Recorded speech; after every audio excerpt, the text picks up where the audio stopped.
Et avec nous ce soir, Didier Hameau, rédacteur en chef de boursier.com. Bonsoir Didier. Bonsoir Loïc. Et Wall Street termine la séance plus calmement ce soir après sa chute d'hier.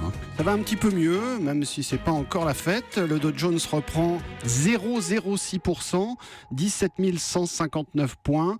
Le Nasdaq recule quand même encore de 0,24%, 4 891 points.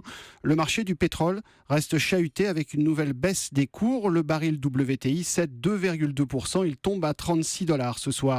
L'euro aussi recule encore à 1,0740 face au billet vert, après l'annonce d'un indice d'inflation encore très faible dans la zone euro, à plus 0,2% au mois de décembre.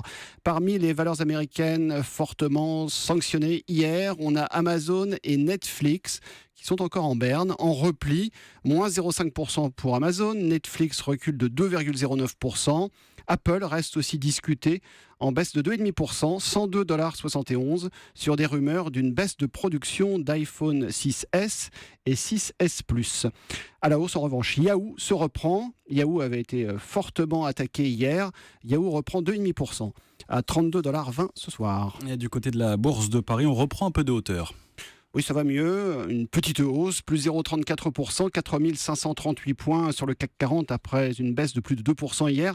L'ambiance est quand même restée nerveuse malgré tout sur fond de nouveaux replis des cours du pétrole. La spéculation dans le secteur télécom a cependant soutenu la tendance, alors que Orange et Bouygues ont confirmé leur pourparlers en vue de rapprocher leurs activités télécom. La perspective de voir un des 4 acteurs du marché disparaître pourrait contribuer à faire remonter les prix, de quoi faire grimper SFR Numéricable de 12%. Free gagne aussi 2,7%, alors que Orange monte de 0,7% et Bouygues gagne 0,4%. Dans un tout autre secteur, Trigano, le fabricant de camping-cars, a bondi de 10%, après l'annonce d'une hausse de 29% de son chiffre d'affaires au premier trimestre à 311 millions d'euros. Et à la baisse, le secteur parapétrolier qui est resté à la traîne.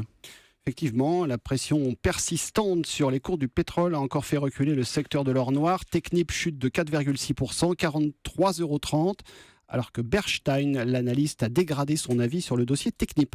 Valorec 7,08%, Total moins 0,9%, CGG en revanche a terminé stable. Ailleurs, sur les autres places financières, après sa chute de plus de 4% hier, le DAX à Francfort remonte timidement de 0,26%. Bruxelles reprend 0,3%, Madrid 0,2%, Amsterdam plus 0,7% avec Londres. On rappelle le CAC 40 en hausse de 0,34%, 4 538 points. Merci Didier Hameau, rédacteur en chef de boursier.com en direct avec nous, et à demain.